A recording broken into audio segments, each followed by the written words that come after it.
Приветствую вас, дорогие мои слушатели. Хотел сегодня поделиться с вами о теме миссионер и его служения. Миссионер, его призвание и служение.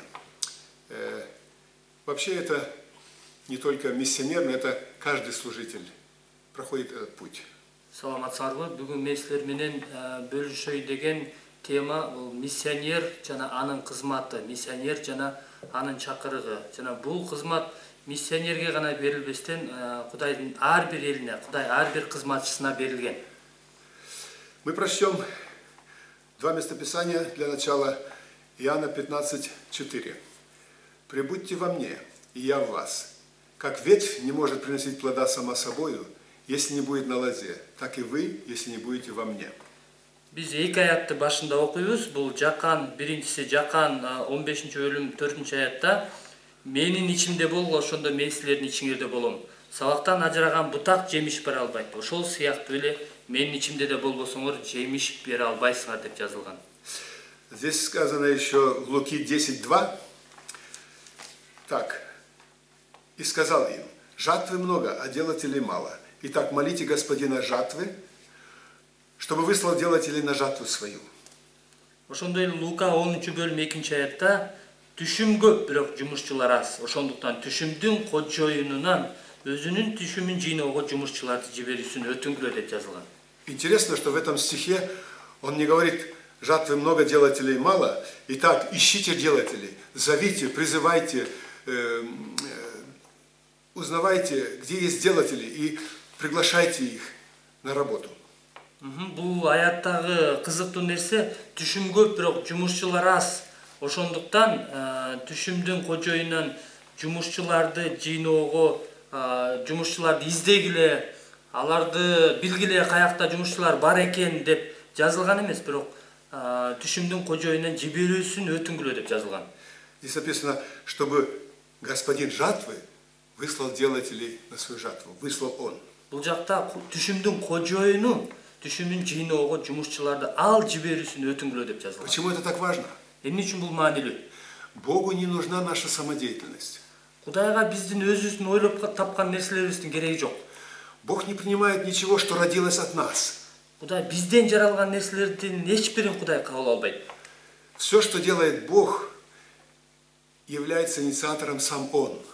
Кудай кылган нерселердин баардыгын Кудай өзү демилгечиси, инициатору. Поэтому Бог хочет сам открыть нам, что у Него в сердце, какое у Него желание. Ошондуктан Кудай бизге өзүнүн жүрөгүндөгү нерсени каалоосун бизге ачып бергиси келет. Мы узнаем о воле Божьей, о том, что Он хочет через близкие отношения с Ним. Биз Кудайдын эркин аны менен тыгыз байланышта болуу аркылуу биле алабыз. Часто мы выдумываем и всякие идеи у нас, и потом мы просим Бога благословить эти идеи, и эти проекты, эти видения. Көпчүлүк учурда биз өзүбүз бир нерселерди ойлоп таап алып, жана ошол ойлоп таап алган нерселерден Кудайдын бул проектиси же виденияси деп ошол нерселерге Кудайдын батасын берүүсүн суранабыз Кудайдан. Но это Богу не интересно. Бирок Кудайга бул нерсе кызыктуу эмес.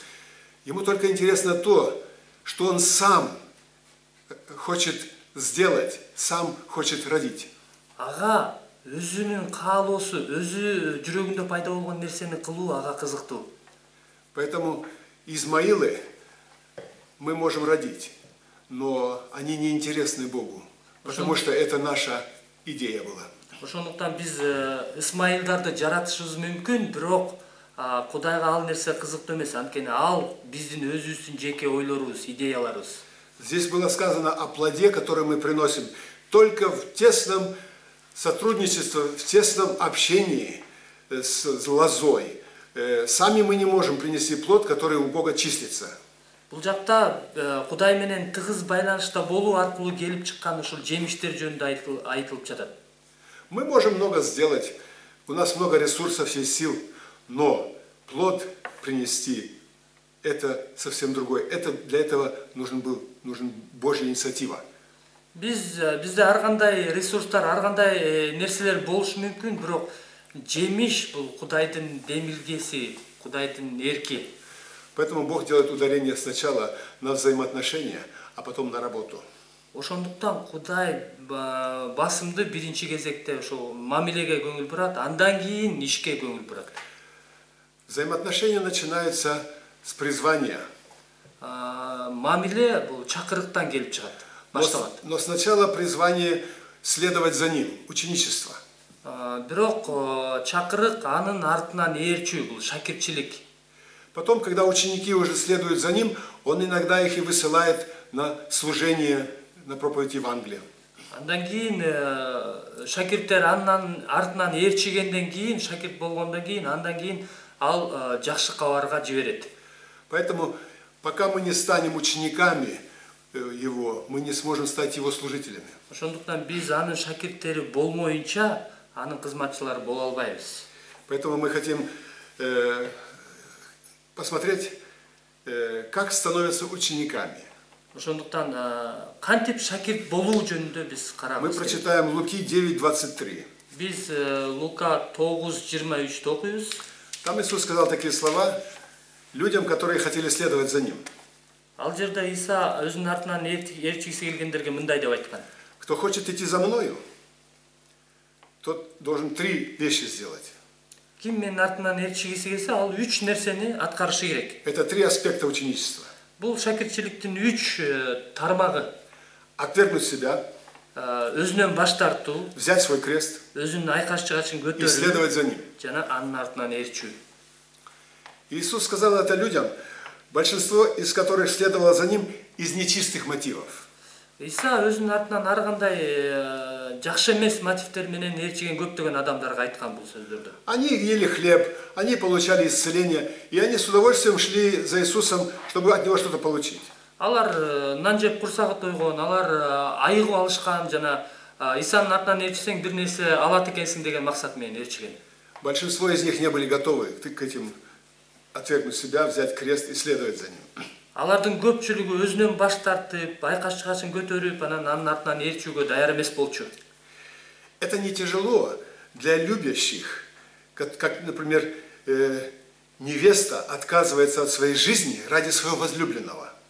Бул сүйгөндөр үчүн кыйын эмес. Мисалы, болочок келинчек ал өзүнүн сүйгөнүнөн турмушка чыгыш үчүн баарынан баш тартууга даяр болгондой эле, бул дагы сүйгөндөр үчүн жеңил эле. Невеста, она не выбрасывает свою жизнь, но отдает ее, посвящает ее своему жениху. Колуктуу өзүнөн болгон нерсенин баардыгынан баш тартып, өзүнүн болочок күйөөсүнө турмушка чыгууга даяр. Также и жених посвящает себя своей невесте и отказывается от своей личной жизни, посвящая себя ей.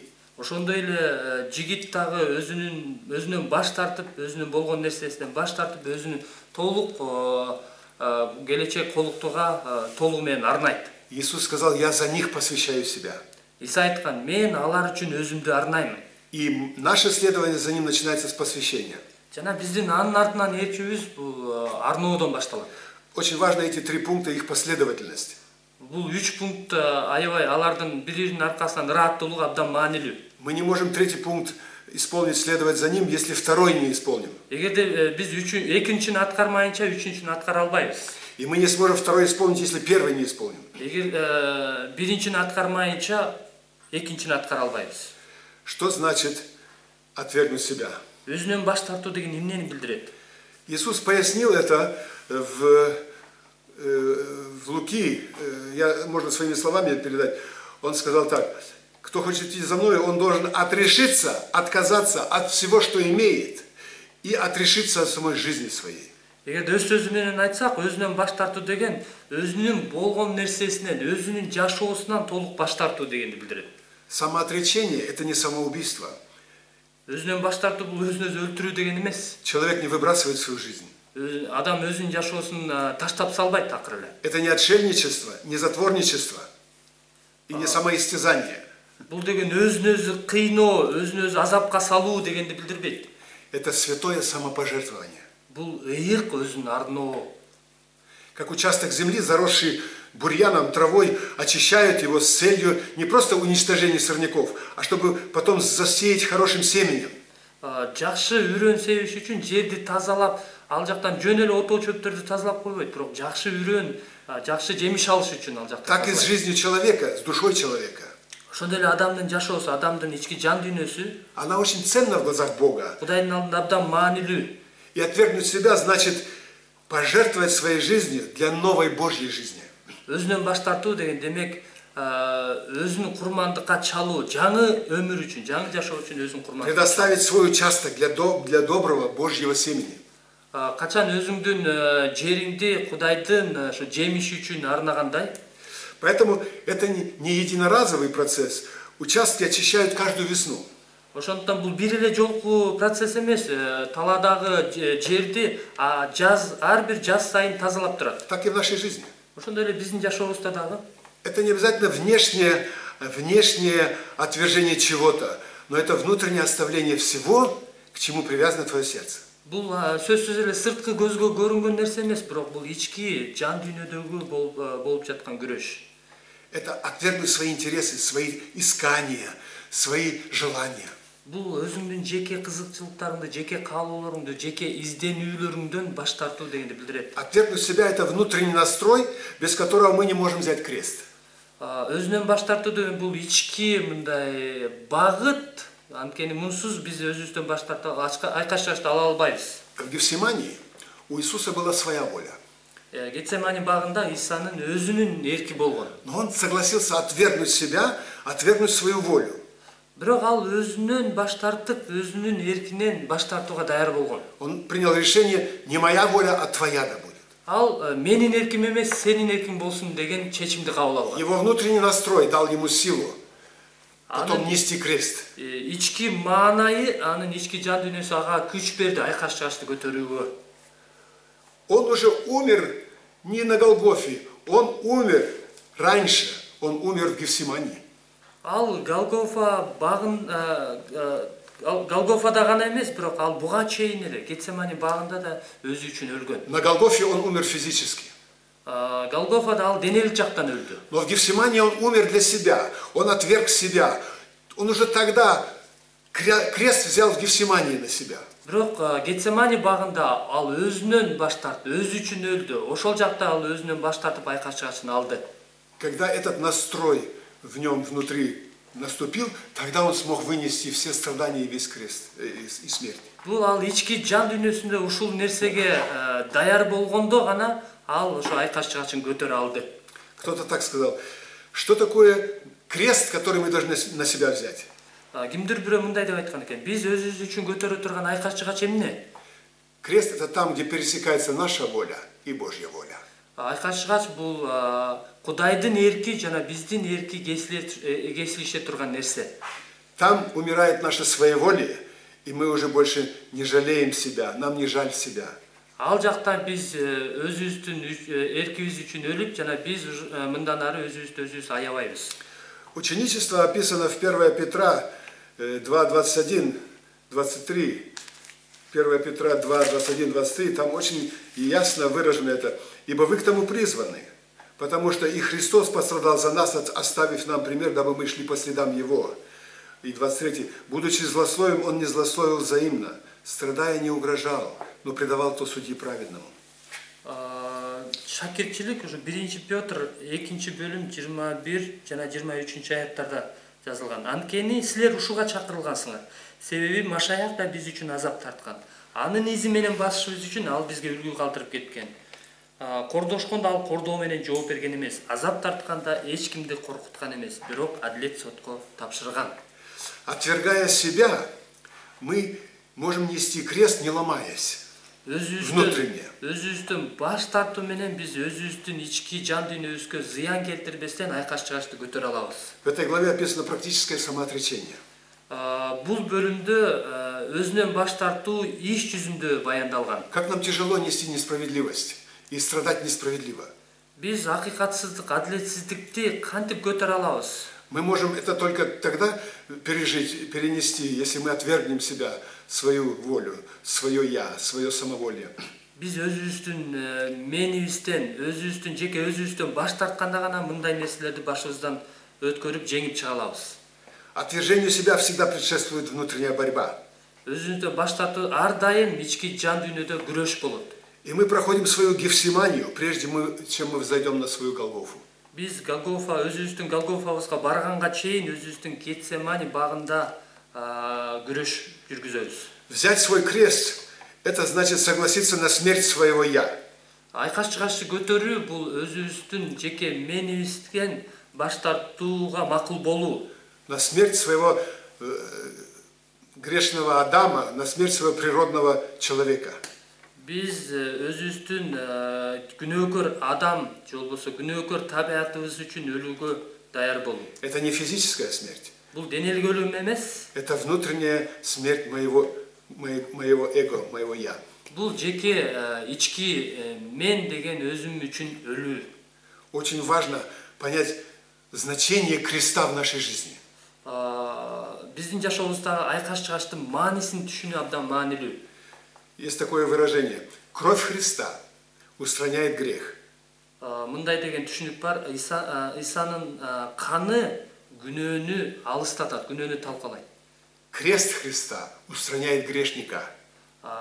Исанын айкаш чыгачы күнөөкөрдү алыстатат. Распять мы не можем сами себя. Распинают нас другие люди. Биз өзүбүздү айкаш чыгашка кадай албайбыз. Бизди башкалар айкаш чыгашка кадайт. Поэтому люди и обстоятельства используются Богом для того, чтобы распять наше «я». Ошондуктан кырдаалдар жана адамдар Кудай тарабынан колдонулат биздин өзүбүздү жеке менибизди жок кылыш үчүн. Взять крест – это значит согласиться со смертью своей. Айкаш чыгашты көтөрүү бул өзүңдүн өзүң үчүн өлүүгө даяр болуу. Не повисеть немного, помучиться, потом достаточно. Кыска эле убакытка асылып туруп, кыйналып туруп, анан кайра түшүп кетүү эмес. Крест – это не орудие пытки, а орудие смерти, казни и смерти. Айкаш чыгач бул деген кыйноо эмес, бирок айкаш чыгач бул өлүм мааниси. Воскресение невозможно, прежде чем не умрет семя. Түшүм өлмөйүнчө тирилүү болбойт. Старое должно совсем исчезнуть, чтобы пришло новое. Мурунку нерсе, эски нерсе таптакыр жок болуш керек, жаңы нерсе пайда болуш үчүн. Посеяв картошку, например, мы уже никогда не сможем ее использовать. Картошканы сепкенден кийин биз аны эч качан мындан ары колдоно албайбыз. Потому что она умрет в земле. Анткени ал жерге киргенден кийин өлөт. Но вырастет новое. Бирок жаңы нерсе. Мы не можем сохранить и картошку, и получить новый урожай. Биз ошол себилген картошканы дагы жана түшүмдү дагы сактап кала албайбыз. Ты не можешь сохранить свою старую жизнь и жизнь воскресения жить, жизнью воскресения. Сен өзүңдүн эски жашооңду дагы жана тирилген жаңы жашооңду дагы сактап кала албайсың. Иногда эти переживания в жизни христианина происходят уже спустя годы после того, как он уверовал. Кээде мындай нерселер машаякчы ишенип калгандан кийин көптөгөн жылдардан кийин дагы болушу мүмкүн. Помните историю с Амаликом? Он восстал против Израиля, и была война, когда Израиль шел в Ханаан, и Амалик ему противостоял. Исраиль эли ошо Канаанга кирип бара жатканда амалыктыктар жолдон аларга каршы турганын эсиңердеби? Это была духовная война. Бул руханий согуш болчу. Моисей на горе молился, поднимал руки, и Израиль побеждал. Муса тоодо колдорун жогору көтөрүп сыйынганда Исраиль эли жеңип турган. И Амалик имеет духовное значение для нашей жизни. Амалыкты биздин жашообуз үчүн руханий мааниси бар. Бог сказал Моисею: я уничтожу имя Амалика, изглажу из Поднебесной. Кудай Мусага амалыктыкты мен жер үстүнөн жок кылам деп айткан. Но потом, через много лет, должен был это сделать Саул, первый царь Израиля Саул. Он должен был это исполнить и уничтожить Амалика. Муну Исраилдин биринчи патшасы Шаул аткарыш керек болчу, амалыктыкты жок кылыш керек болгон. Но он что-то оставил, он не все это исполнил. Он оставил жирный скот и так далее. Он оставил что-то в живых. И это очень не понравилось Богу. Бирок ал кээ бир нерселерди, семиздерин, жакшы нерселерин алып койгон жана жок кылган эмес, жана бул нерсе Кудайга жаккан эмес. Амалик противостоит Израилю. И это образ: плоть противостоит духу, и дух против плоти.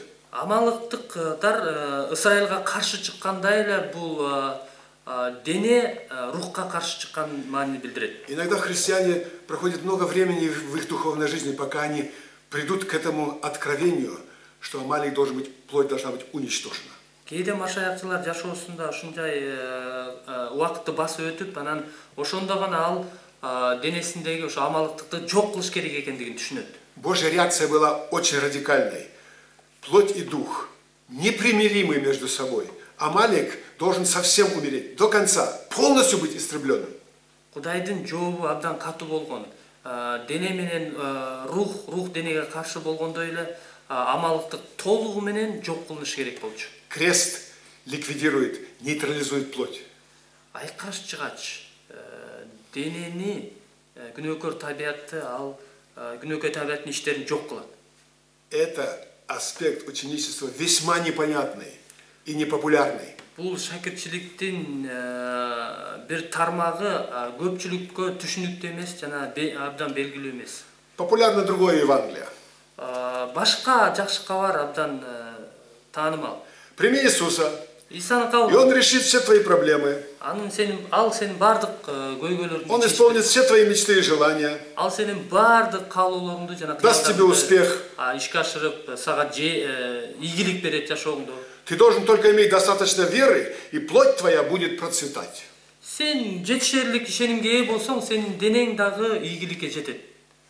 Почему должен умереть я? Ведь за меня умер Христос. Эмне үчүн мен өлүшүм керек? Анткени мен үчүн Иса өлгөн да. Писание говорит, вы соединились, погреблись в крещении вместе с Ним, погреблись крещением в смерть. Бирок ыйык жазууда силер аны менен кошо, анын өлүмү менен кошо силер дагы өлгөнсүңөр дейт. Значит, во Христе мы переживаем смерть, погребение и умирание нашего ветхого «я». Ошентип биз машаякта аны менен бирге өлгөнбүз, көмүлгөнбүз жана биздин денебиз дагы көмүлгөн, өлгөн. Когда я решаюсь, соглашаюсь, отречься от своей жизни, от своих прав, Качан мен өзүмдүн жеке жашоомдон, жеке укуктарымдан баш тартууга чечим кабыл алганымда, я принимаю добровольно чашу страдания из рук моего Отца. мен өз эрким менен Кудайдан ошол азап чегүүнүн чөйчөгүндө кабыл алган болом. В Гефсимании Иисус сказал, эту чашу я не принимаю от римлян, не от иудеев, от Отца я принимаю. Гефсимани багында Иса мен бул чөйчөктү римдиктерден же жүйүттөрдөн кабыл алган жокмун, бирок Кудай Атамдан кабыл алдым деп Не айтат. люди и обстоятельства нам вредят. Отец дал нам чашу, мы пьем чашу, которую Отец дал. Адамдар же болбосо кырдаалдар бизге мындай кыйынчылыктарды туудурбайт, бирок бул чөйчөктү биз Атадан кабыл алабыз. После этого смиряется внутренняя буря, и бунт, негодование, и приходит покой от слова «покойник». Муну түшүнгөндөн кийин биздин ички жан дүйнөбүздөгү күрөш, бунт, каршы чыгуулар токтоп бизге мындай момундук моюнсунуучулук келет. Это возможно после отречения от своей воли. Не моя воля, твоя да будет. Бул качан мүмкүн? Биз Кудайдын эркин, менин эрким эмес, сенин эркиң деп кабыл алганда гана мүмкүн болот. Это внутренний настрой. Бул ички жан дүйнөнүн багыты. И последний пункт – это последовать за ним. Жана акыркы пункт бул анын артынан ээрчүү. Это призвание следования. Бул анын артынан ээрчүү чакырыгы. Тяжело следовать тому, кто знает дорогу. Жолду билгендер үчүн анын артынан ээрчүү кыйын. Он будет постоянно нервничать, не соглашаться, подсказывать, не так, не туда. Куда он едет? Вообще надо туда ехать. Ал ар дайым каршы болуп, андай барбаш керек, мындай барыш керек, сен туура эмес бара жатасың, жок, бул жол менен барыш керек деп дайыма каршы болуп баштайт. Если у тебя есть свои ориентиры, свой компас, свои карты, то лучше не начинать следовать за ним. Эгерде сенин өзүңдүн багытың, өзүңдүн компасың бар болсо, анда анын артынан ээрчип баштабай эле кой. Нужно отрешиться от всего, что имеешь. Сен болгон нерсеңден баардыгынан баш тартышың керек. Имеется в виду от всего, что ты держишь, на что ты уповаешь. Эмнени карманып турасың, эмнеге таянып турасың, ошонун баардыгынан баш тартууга даяр болушуң керек. Поэтому Иисус сказал людям, которые спонтанно хотели за ним идти, подождите, исследуйте, исчислите издержки. Ошондуктан Иса өзүнүн артынан жөн эле ойлонбостон ээрчиген адамдарга мындай деп айткан: токтогула, ойлонгула жана салмактагыла деп. Он говорил, что кто последует за мной, у него не будет ни голову где преклонить, хотя у птиц есть гнезда, и у лис есть норы, а если за мной последуешь, у меня нету даже где голову преклонить. Ал Иса өзүнүн артынан ээрчигендерге керек болсо түлкүнүн дагы ийини бар, канаттуулардын дагы баш калкай турган жайы бар, бирок менин артымдан ээрчиген адамдын баш калкай турган жайы жок деп айткан. Есть такой рассказ про диких уток. Они летели на юг и сели на одном озере, где были домашние гуси. Жапайы өрдөктөр жөнүндө алар чыгышка учуп бара жатып, где? Это были дикие гуси, которые летели на юг. Осенью летели на юг. Дикие гуси. Күзүндө ошол түштүккө учуп бара жаткан ошо жапайы өрдөктөр. И они сели на одном озере, где были домашние гуси. Үй өрдөктөр болгон жерде ошол көлмөгө алар конушкан. Домашние гуси спросили их: "О, вы откуда и куда летите?" Үй өрдөктөрү: "Силер каяктан учуп келатасыңар?" А мы летим в Африку на юг, там тепло. Биз Африкага түштүккө учуп бара жатабыз, ал жакта жылуу дешти. Там нет снега, там все хорошо, там очень прекрасно. Ал жакта кар жок, ал жакта баары жакшы, жылуу.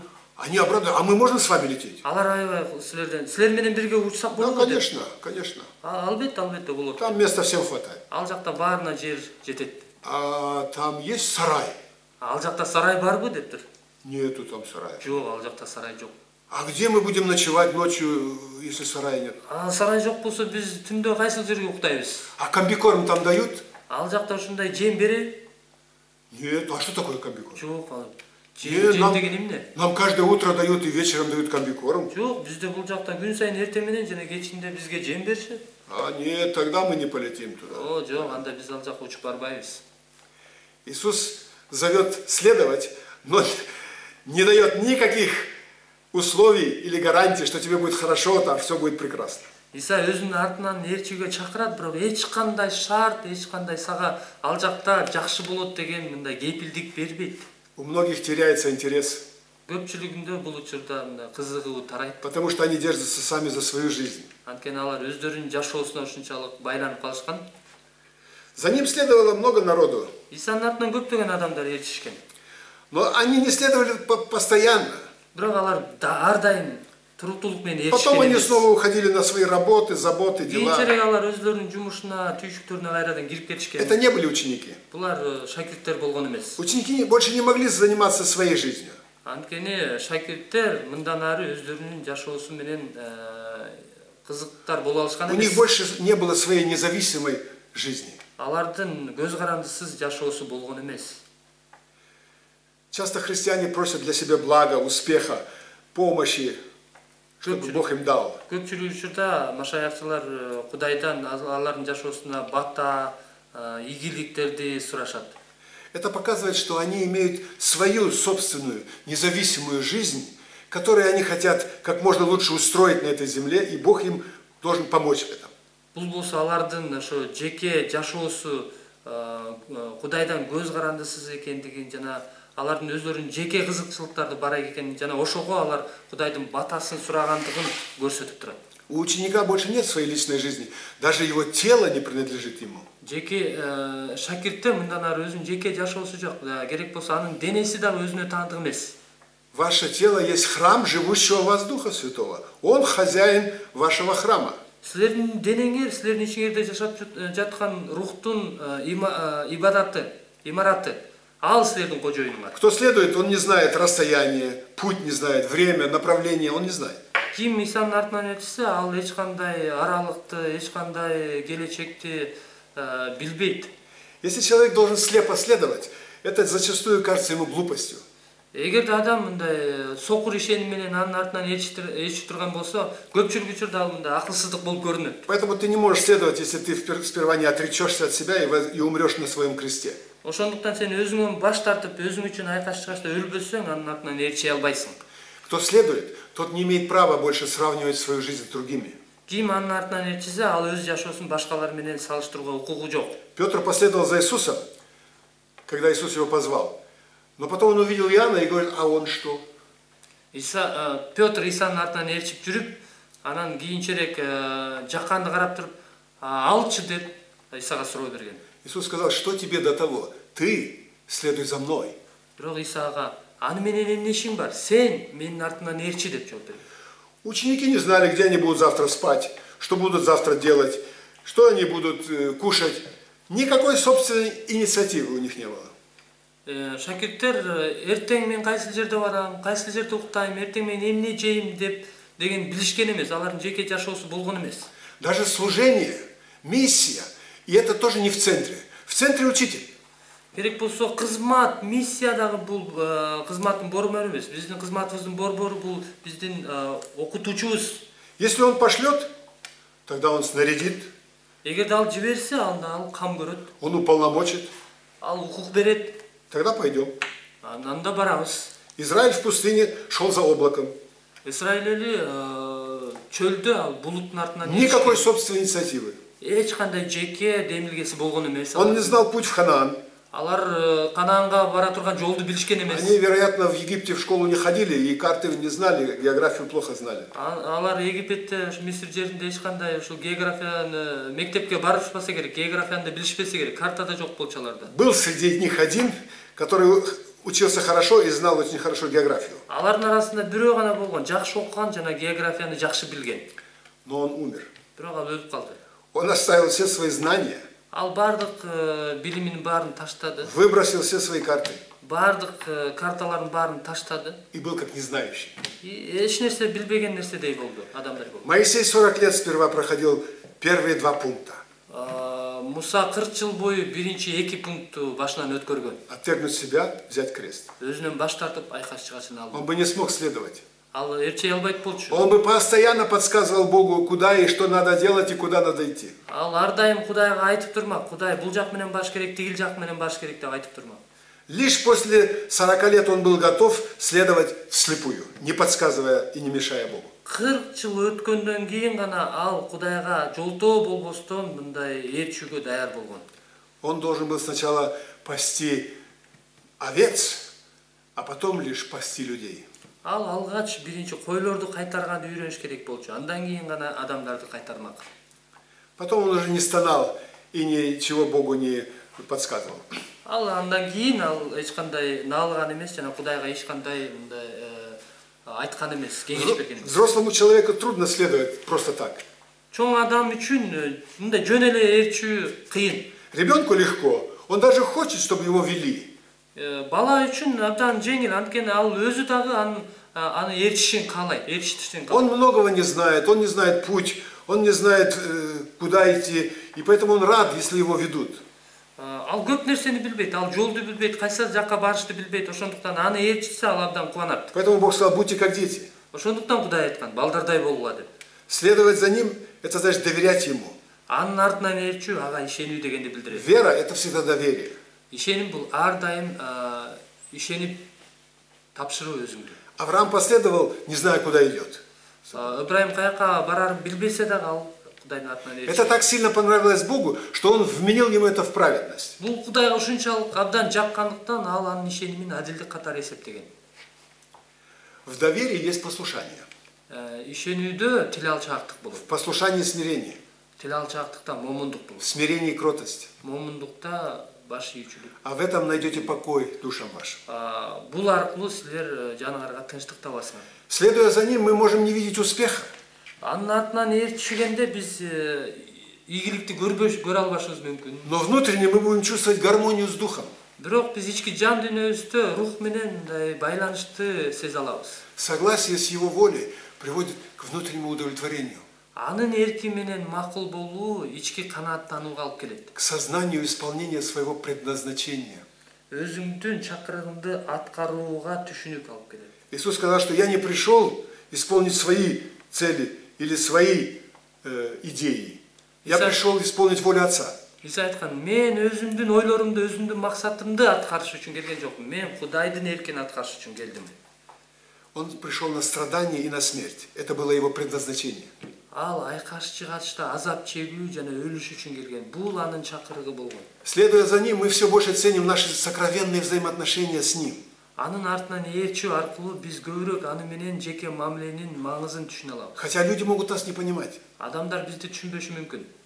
Петр и ученики говорили Иисусу, страдать это нерационально, умереть это не для Мессии, умереть это и страдать это не нужно, нужно другое. Петр жана шакирттери Исага азап чегүү жана өлүү бул машаяк үчүн эмес деп айтышкан. Ты нужен нам, ты нужен людям. Сиз бизге керексиз, сиз адамдарга керексиз деп айтышкан алар. Но он не прислушался к голосу разума, голосу логики. Бирок ал адамдын акылына, адамдын оюна макул болгон жок. Он слушал только своего сокровенного отца. Ал бир гана өзүнүн кымбат баалуу атасын уккан. С ним он любил быть наедине. Ал ар дайым аны менен жеке мамиледе болгонду жакшы. И в самый трудный час он искал поддержки только у отца, наедине. Абдан кыйын болгон учурда ал бир гана атадан жардам күткөн.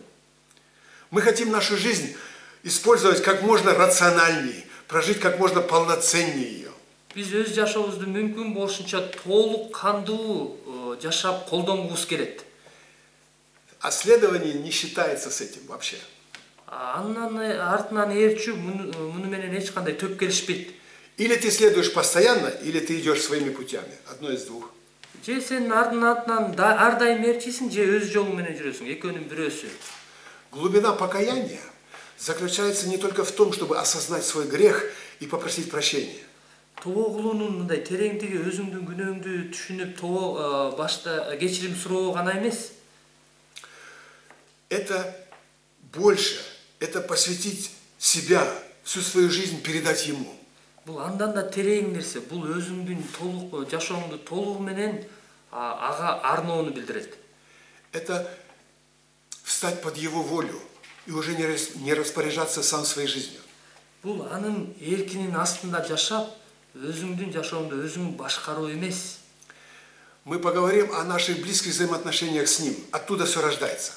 Биз аны менен болгон тыгыз байланышыбыз жөнүндө сүйлөшөбүз. Анткени ал жактан баары башталат.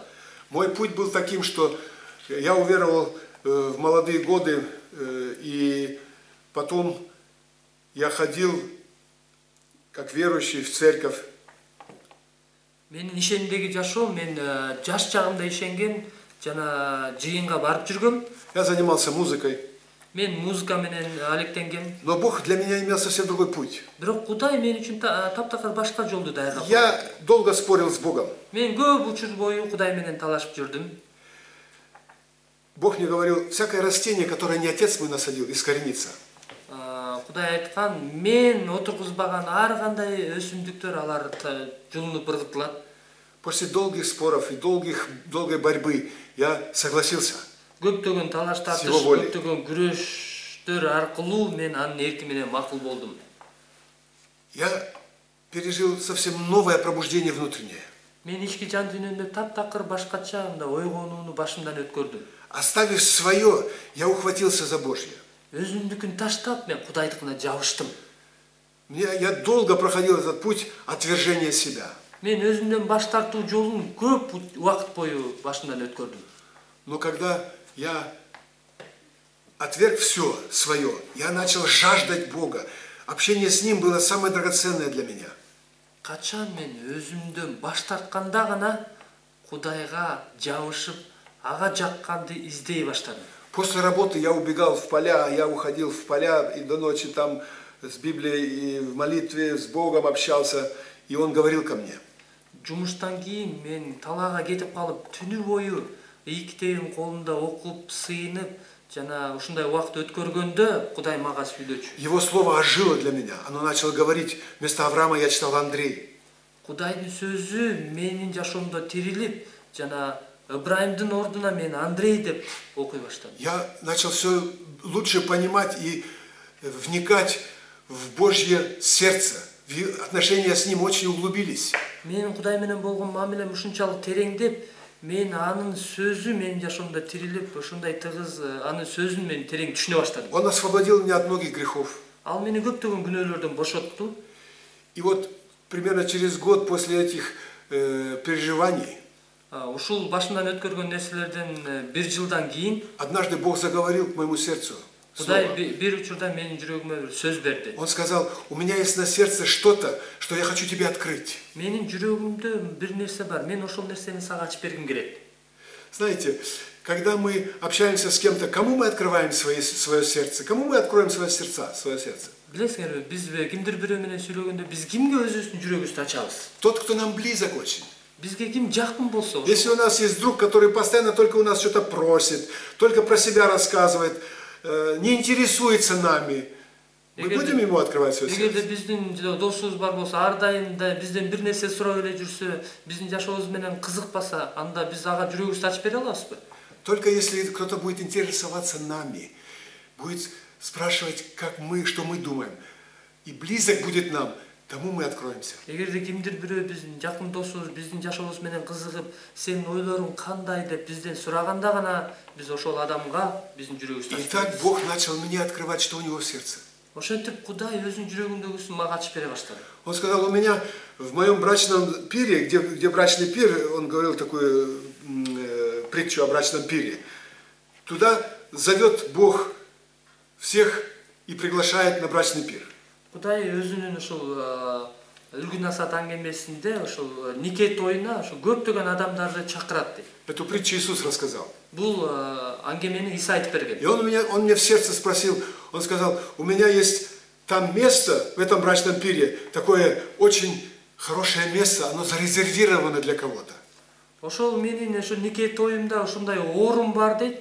Ал өзгөчө мындай конок үчүн мындай бөлүнгөн дейт. Эч ким отурбайт ал жакта. Там еще никого нет. Ал жакта эч ким жок азырынча. Я сказал, для кого это место? Мен сурадым Кудайдан, бул орун ким үчүн? Он сказал, для кыргызского народа. Ал кыргыз эли үчүн деди. Я сказал, что? Это невозможно. Эмне үчүн бул мүмкүн эмес? Они же мусульмане. Алар деген мусулмандар. Нет, я за них умер так же, как за тебя я умер. Мен сен үчүн өлгөндөй эле алар үчүн дагы өлгөм деди. Я сказал, Боже, если... Он мне сказал, ты можешь, Андрей, их позвать туда? Что там их ждет, я их жду. Ты можешь их позвать? Андрей, сен аларды ошол жакка чакыра аласың, мен аларды күтүп жатам деди. Я сказал, они мне не поверят. Мен айттым, алар мага ишенишпейт. Бог сказал, да, они тебе не поверят. Ооба, Кудай айтты, алар сага ишенишпейт. Почему? Эмне үчүн? Потому что ты их не любишь. Анткени сен аларды сүйбөйсүң. Да, я говорю, я их не люблю. Ооба, мен аларды сүйбөйм. Я равнодушен к ним. Мен аларга кайдыгермин. Но я не равнодушен к тебе. Бирок мен сага кайдыгер эмесмин. Я люблю тебя. Мен сени сүйөм. Я хочу исполнить твое желание. Мен сенин эркиңди аткаргым келет. Если ты хочешь, чтобы я пошел, тогда дай мне твою любовь. Эгерде сен мен аларга барышымды кааласаң, анда мага өзүңдү сүйүүңдү берчи. И Бог начал вливать в мое сердце любовь к этому народу, которой у меня не было. Жана Кудай менин жүрөгүмө бул адамдарга болгон жок сүйүүнү Кудай мага ушу жүрөгүмө төгүп баштады. Я начал смотреть глазами Иисуса на этих людей. Мен бул адамдарга Исанын көзү менен карай баштадым. И потихоньку я начал их замечать, и потихоньку я начал их любить, даже не сознавая. Моя любовь возрастала. Мен өзүм байкабастан эле аларга болгон сүйүүм акырындан пайда боло баштады, өсө баштады. И в конце концов Бог послал пойти туда, пойти к ним. Акыр аягы Кудай мени аларга бар деп жиберди. Но это был Он, не я. Я не мог на такую идею даже прийти. Это я даже и представить себе такое не мог. Бирок мен бул мен эмес, бул Кудай, анткени мен өзүм бармак эмес, мен оюма да келмек эмес бул нерсе. Божьи идеи нам на сердце даже не приходят. Кудайдын ойлору биздин жүрөгүбүзгө дагы келбейт. Он инициатор. Ал демилгечи. Любого служения, которое Он принимает. Ар кандай кызматты ал кабыл алган кызмат. Мария, помните, он к Марии пришел, которая должна была родить Иисуса, и сказал ей ангел, она говорит, как это возможно? Мариямга Кудайдын периштеси келгенде ал сураганда, ал Кудайдын периштеси айтканда кантип мүмкүн деп ал сураган. Иеремия говорит, я молодой, меня не послушают вообще, я слишком молодой. Жеремия айткан, мен абдан жашмын, мени эч ким укпайт деп айткан. Моисей говорит, оставь меня, я не смогу пойти к фараону, меня он не послушает, оставь, я не смогу. Муса айткан, мени ташта, мен бара албайм, фараон мени укпайт деп айткан. Это идея, инициатива Бога. Бул Кудайдын ою, Кудайдын демилгеси. Кто инициатор, тот и несет ответственность. Ким демилгечи болсо, ал жоопкерчиликти өз колуна алат. Поэтому Бог сначала, в первый раз, Моисея не поддержал, когда Моисей хотел поднять народ и вывести народ. Ошондуктан биринчи жолу Муса Исраиль элин алып чыккысы келгенде Кудай аны колдогон эмес. В Деянии апостолов сказано, что Моисей думал, что Бог рукой его спасет Израиль, что поймут братья, что Бог рукой его спасет Израиля. Элчилердин иштери китебинде мындай деп жазылган. Муса мен аркылуу Кудай Исраиль элин алып чыгат деп ойлогон деп. Моисей очень рано почувствовал свое призвание. Муса өзүнүн чакырыгын эрте эле түшүнгөн. Он хотел того же, что хотел Бог. Ал Кудай каалаган нерсени ал дагы каалаган. Вывести народ. Элди алып чыгуу. Почему Бог не поддержал его? Эмне үчүн Кудай аны колдогон жок? Когда он уже убил египтянина и хотел поднять народ, и пришел к братьям, они говорят, кто ты такой? Ал мисирликти өлтүрүп, Исраилди өз элин куткарыш үчүн аларга келгенде алар сен кимсиң деп алар андан ага айтышкан. Как будто Бог его кинул. Кудай аны таштап койгондой сыяктуу. Назад он не мог фараону, там тот хотел его убить, народ его не принял, и он побежал, куда глаза глядят. Артка ал кайрылгысы келген эмес, анткени ал өлтүрүп койгонун билишкен, өз эли аны кабыл албай койгон, ошентип ал жактан. Что изменилось через 40 лет? 40 жылдан кийин эмне өзгөрдү? Когда Бог к нему пришел, говорит, теперь иди. Кудай ага келип, эми бар дегенде эмне болду? Раньше Моисей видел страдания народа. Буга чейин алгач Муса Исраилдин азап чеккенин көргөн. Теперь Бог говорит, я увидел страдания народа моего, я иду освободить его. Эми Кудай айткан, мен элимдин азап чеккенин көрдүм, ошондуктан мен аларды куткарыш үчүн бара жатам. Бог не допустил, чтобы Моисей был инициатором. Кудай Муса инициатор болушуна жол берген жок. Хотя он очень высоко оценил его решение страдать с народом Божьим, чем иметь временное греховное наслаждение. Бирок ошентсе дагы ал анын ушул жүрөгүн убактылуу күнүмдүк жыргалчылыкка караганда ушул Исраиль менен азап чегүүнү артык көрүүсүн анын жүрөгүн Кудай ушунчалык баалаган. Но все равно он не дал ему быть инициатором. Ошентсе да Кудай ага демилгечи болгонго укук берген жок. Потому что задание было слишком огромное. Анткени тапшырма өтө чоң болчу. Моисей бы сломался, потому что кто инициатор, тот потом несет всю ответственность за то, что начал. Муса кулап калмак, анткени ким демилгечи болсо ал жоопкерчиликтүү болмок. По крайней мере, у моря, где враги были, где в тупик они пришли, и сзади враги, тут море, там бы, наверное, у него крыша поехала бы. Жок эле дегенди алып карасак, деңиздин алдында аркасында душмандар кууп келе жатат. Алдында деңиз турат. Ошол жактан Мусанын башы айланып кулап калмак. Я думаю, даже он не смог бы вывести народ, если даже хотел бы быть, если он инициатор. Эгерде ал демилгечиси болбосо, ал Мисир жеринен алып чыга да алмак эмес аларды. Потом он пришел к народу, когда Бог его позвал, и он пошел снова через 40 лет. 40 жыл өткөндөн кийин ал өз элине Кудай чакырып, аны чакырып ал келгенде, Он оказался снова между молотом и наковальней. Молот и наковальня. Вот, когда бьют, тут железо, тут железка и бьют молотком. Это наковальня, это молот. Муса ошол балкан менен ошо темирдин ортосунда калгандай болду. Тут был фараон. Бул жакта фараон, который сказал, больше не приходи, а то убью тебя. Мындан ары келбе, эгерде келсең мен сени өлтүрөм. Тут снова народ говорит, зачем ты пришел? Бул жактан кайрадан эли эмне үчүн келдиң деп. После того, как ты пришел, нам еще тяжелее стало, нас избивают. Сен келгенден бери бизге абдан кыйын болду. Солому не дают.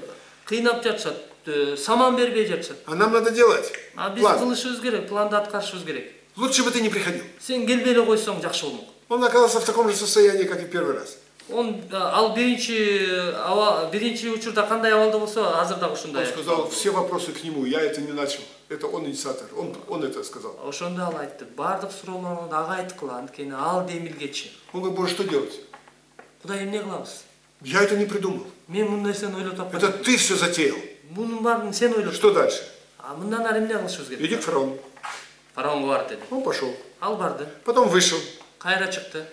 Он всегда спрашивал Бога, что делать. И Бог говорил, вот сейчас так, сейчас так. Ал ар дайым Кудайдан сураган, эмне кылыш керек? Бул азыр мындай кылыш керек, азыр мындай. Он на себя не брал ответственность. Ал өзүнө жоопкерчилик алган. Потому что это не его идея была. Анткени бул анын ою эмес болчу. Он только был послушен.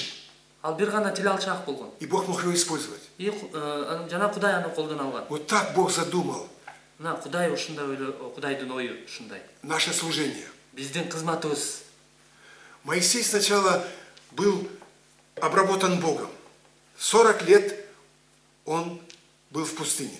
Муса алгач 40 жыл бою ушул чөлдө Кудайдын колунда мындай иштелген. Он даже не замечал, как его характер менялся. Ал өзүнүн мүнөзү кандай өзгөрүлгөнүн ал өзү да байкана эмес. Он стал наикратчайшим человеком. Ал ушунчалык момун адам болгон. Потом он, когда народ вывел уже, у него была церковь 4-5 миллионов членов, но он больше занимался Богом, чем церковью. Ал качан Кудай Мусаны Исраиль элин ушул Мисирден алып чыккандан кийин анын жыйыны 4-5 миллион. Да. 4-5 миллион болсо дагы ал жыйын менен эмес, бирок ал Кудай менен көбүрөөк. Он поставил палатку за станом и общался больше с Богом, чем с этим народом. Ал ошол жыйын чатырын тиіп коюп, анан эл менен эмес, бирок көбүрөөк ал тоого кетип Кудай менен көбүрөөк сыйынган. Взаимоотношения с Богом были первичны. Кудай менен болгон мамилеси анын биринчи кезекте болгон. Служение людям было вторичным. Адамдарга кызмат кылуу экинчи маанилүүлүк болгон. Бог говорил, иди, он пошел, сказал. Кудай элге бар да Мусага айткан, Кудай Муса барып аларга айткан. Потом снова шел Анан кайра Кудайга келген. Многие служители, проблема их является в том, что они смотрят на себя через свое служение. Көптөгөн адамдардын көйгөйү алар өздөрүн ушу кызмат аркылуу карашат. Они видят себя в свете своего дела. Что они делают, тем они являются. Алар өздөрүнүн ушу алар кылып жаткан иштеринин негизинде карашат жана ошол боюнча өздөрүнө баа беришет. Что думают о них люди, они начинают так про себя думать: я такой. Алар жөнүндө адамдар кандай ойлосо, алар да өздөрү жөнүндө мен ушундаймын деп ойлошот. Если миссионер или служитель смотрит и видит себя через свое служение, это очень опасное состояние. Эгерде миссионер же кызматчы өзүн ушу кызмат аркылуу караса, анда бул адам коркунучтуу абал. Если он пребывает не на лозе, а в служении, то он очень уязвим. Эгерде ал жүзүм сабагында болбой, ушу кызматта болсо, анда ал абдан коркунучтуу. Когда будут критиковать его служение или отвергать его служение, он будет ранен. Он будет почувствовать, что он отвержен. Качан аны критикалап, жанын кызматын критикаласа, адам ал өзүнүн жүрөгү абдан мындай жарадар болот. Когда он не будет видеть успех в своем служении, тогда он будет себя очень низко считать, и будет очень страдать и даже в депрессию впадет. Ал өзүнүн кызматынан кандайдыр бир ийгиликти көрбөсө, анда ал өзүн басынтып ушундай депрессияга кирип кетет. Когда у него будет успех, тогда он возгордится и будет думать о себе очень высоко. Качан анын кызматында ийгилик болгондо, ал өзү жөнүндө жогору ойлоп башташат, мактанып текеберденип баштайт. Ученики видели сначала себя, что они были простые рыбаки, они знали, что они из Генесарецкого озера, там из Галилеи, что может хорошего быть с Галилеей. Они были очень низки в своих глазах. Шакирттер алгач алар өздөрүн ошо балыкчымын, ошо Галилея көлүнүн тегерек четинде ошол балык кармаган, өздөрүн аябай төмөн баалашкан алгач алар. Но Иисус их избрал. Бирок Иса аларды тандап алды. Они были очень дороги в его глазах. Анын алдында алар абдан баалуу болушкан. Он понимал, что Отец их дал мне, которых ты дал мне. Иса түшүнгөн, анткени аларды Кудай Ата аларга Исага берген. Ученики, может быть, этого не сознавали. Балким шакирттер муну түшүнүшкөн эмес. Но потом, когда он им доверил служение, когда они начали изгонять бесов, исцелять людей и проповедовать Евангелие, Бирок кийинчерээк Иса аларга кызмат берип, жакшы кабар таратып, ооруларды айыктырып, керемет ишандарды көрсөтүү тапшырмасын бергенде, их значимость очень возросла, и они начали очень хорошо думать о себе. Алардын баалуулугу абдан көтөрүлүп, анан алар өздөрү жөнүндө абдан жакшы ойлой баштады.